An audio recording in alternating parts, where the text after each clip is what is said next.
अस्सलामु अलैकुम आज बनाओ अस फुलगोबी यखन फुलगोबी यखन छ प्रथ कांसे पसंद दिवान तो मे छ पानस खुश करान तो आज हावो तय अस कि किथ कन बनाओ अकिस आसान तरीकस मज तो बेयत वारिया मज ते तो पक्यो करो अस जल्दी जल्दी शुरू अजिज खास रेसिपी फुलगोबी यखन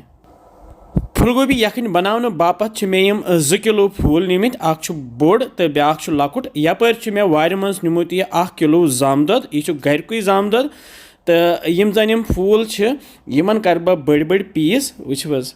तो यम छलहोक असल पे तो यपर थो मे गैसस पे यह राइस कुकरुक बंटन अत मज मे आब ग्रकनोमुत तो यम त्रावक बह यम फूल पीस अथ मज तो पे त्रोस नून चमचाक बेम रोहन फल 5-8 पे थोस ढकन तो दिमो अस 5 मिनटन फकर तो फकर लगित कड़क बह यम छान सत नबर तो त्रोक ये छान मज तो यम तरने आब सत छलन यह अंदर यह मुशुक गलन यम थोक अलग कुन यपर ओन मे प्रेशर कुकरुक बान अत मज त्रो मे यह जाम दद तो यह त्रा बह ये तिलस 2 चमचे रिफाइंड तेल बे त्रा बह ये ठूल 1 फुट्रवित तो बे त्रोस यह नून चमचे 1 तो वन दिमो अस यथ छोंप सही पे युथ यह तेल नून तो यह ठूल रल ये सत ठूल ऑप्शनल ये ठूल त्रो मे तिकाज अमि सत पे यह जाम दद फटान कह तो मे जोल गैसस पे थवन बह ये कंटिन्यू लगातार दिमो अस वन खलन खलन ये ठूल सत फटन कह मगर एहतियातन दिमो अस खलन खलन तो ग्रेख आई ये वुचस यह फुट तिन कहें तो सोन दोद वन तैयार थवन बह अलग कुन यपर जोल मे बे गैसस पे थो मे तव ताई मज त्रे मे 2 चमचे यह रिफाइंड तेल तो यह फकर दित यम फूल त्रावक बह ये मज तो यम तलहोक हल्क करहोक यम फ्राई तो अम पत कड़होक नबर तो त्रावहोक दोदस मज यह तैयार करो वुचस तो ये ताई मज त्रा बह यह गंड ओड़